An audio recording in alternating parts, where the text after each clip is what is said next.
Hello everyone. आज हम Mary वोllस्टोनक्राफ्ट का एक work a vindication of rights of women को डिस्कस करेंगे। ये जो बुक है ये फेमिनिज्म की सबसे पहली एंड सबसे इम्पॉर्टेंट बुक है एंड आज हम इसको डिस्कस करने वाले हैं। तो सबसे पहले हम इसके की पॉइंट्स को देख लेते हैं। जैसे इसका जो फुल टाइटल है वो है a vindication of the rights of women with structures on political and moral subjects. इसकी ऑथर है मैरी वोllस्टोनक्राफ्ट एंड इन्हें मदर ऑफ फेमिनिज्म भी कहा जाता है। इस बुक को पब्लिश किया गया 1792 में, जब फ्रेंच रेवोल्यूशन चल रहा था तब इसको लिखा गया एंड जिसमें राइट्स ऑफ मेन की बात हो रही थी पर वुमेन के राइट्स के बारे में कोई बात नहीं कर रहा था, तब इन्होंने अपनी ये बुक लिखी। अब indication of rights of women ये जो बुक है इसमें इनका सबसे बड़ा मेन पॉइंट था एजुकेशन।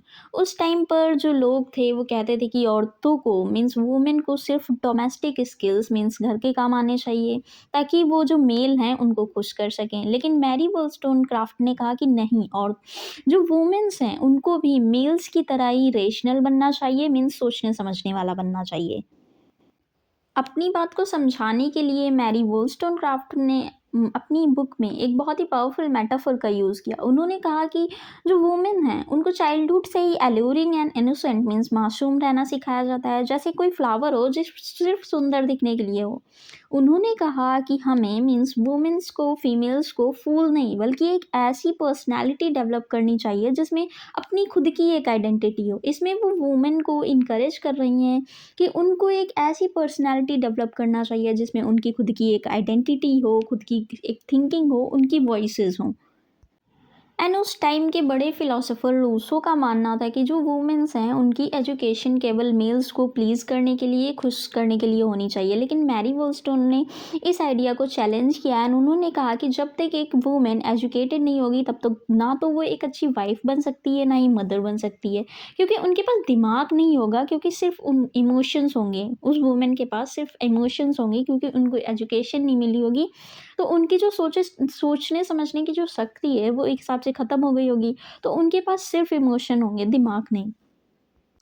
मैरी वोllस्टोनक्राफ्ट ने अपनी बुक में मैरिज पर भी एक बहुत इंपॉर्टेंट बात कही। उन्होंने कहा कि मैरिज जो है वो एक फ्रेंडशिप एंड पार्टनरशिप की तरह होनी चाहिए। वो मैरिज को फ्रेंडशिप एंड पार्टनरशिप की तरह देखती थी। वो चाहती थी कि एक जो वुमेन होती है वो मैन पर फाइनेंशियली और मेंटली डिपेंडेंट ना रहे एंड उनका सपना था कि औरतें अपने खुद के प्रोफेशन में काम करें।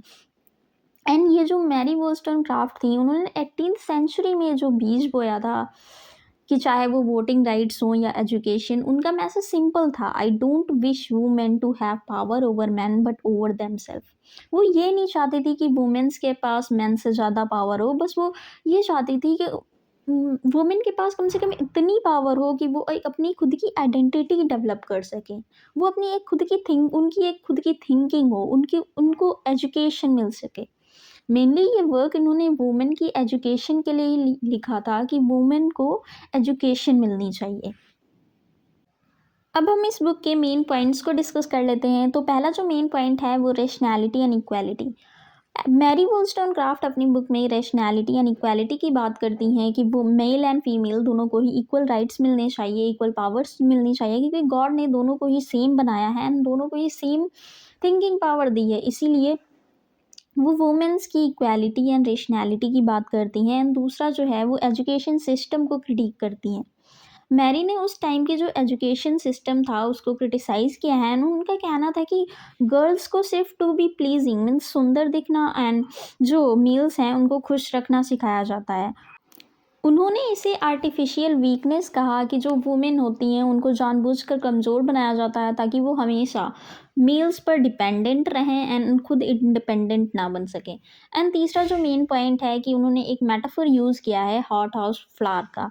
उन्होंने वुमेन्स की हालत को एक ऐसे फ्लावर से कंपेयर किया जिसे हॉट हाउस में उगाया जाता है। वो जल्दी खिलता तो है पर बहुत कमज़ोर होता है। मैरी चाहती थी कि जो वुमेन है वो फूल की तरह सिर्फ देखने की चीज़ ना बने बल्कि मजबूत इंसान बने, वो अपनी एक पर्सनैलिटी डेवलप करें। इन्होंने अपनी बुक में मैरिज एज फ्रेंडशिप की बात की है। उनका मानना था कि एक आइडल मैरिज फ्रेंडशिप और म्यूचुअल रिस्पेक्ट पर होनी चाहिए। जब मेल एंड फीमेल दोनों एजुकेटेड होंगे तभी वो अच्छे कंपेनियन बन सकेंगे। एंड उन्होंने अपनी बुक में वुमेन्स की इकोनॉमिक इंडिपेंडेंस की बात की। उन्होंने सजेस्ट किया कि वुमेन्स को सिर्फ घर तक लिमिटेड नहीं रहना चाहिए, बल्कि उन्हें मेडिसिन, बिजनेस एंड पॉलिटिक्स जैसी फील्ड में भी काम करना चाहिए, ताकि वो फाइनेंशियली इंडिपेंडेंट बन सकें। एंड जो लास्ट पॉइंट है, उन्होंने बताया कि जब एक वुमेन एजुकेटेड होगी तभी वो एक बेटर सिटीजन बनेगी, बेटर मदर बनेगी। मैरी ने अपनी बुक में एक कोड लिखा, I do not wish women to have power over man but over them self. कि मैं नहीं चाहती कि जो वुमेन हैं उनके पास मेल्स से ज़्यादा पावर हो, बस मैं चाहती हूँ कि जो वुमेन हैं वो इंडिपेंडेंट हों, उनकी खुद की एक पर्सनैलिटी हो, उनकी खुद की एक थिंकिंग पावर हो, एंड उनको एजुकेशन राइट्स मिलने चाहिए। एंड इस वर्क के थ्रू काफ़ी सारे फेमिनिस्ट थिंकर्स को मैरी वोllstonecraft ने इन्फ्लुएंस किया, एंड बाद में काफ़ी सारे फेमिनिस्ट थिंकर्स ने इनके वर्क से इंस्पिरेशन ली एंड अपने कई सारे वर्क्स लिखे। आई होप आपको ये वीडियो समझ में आई होगी। Thank you for watching.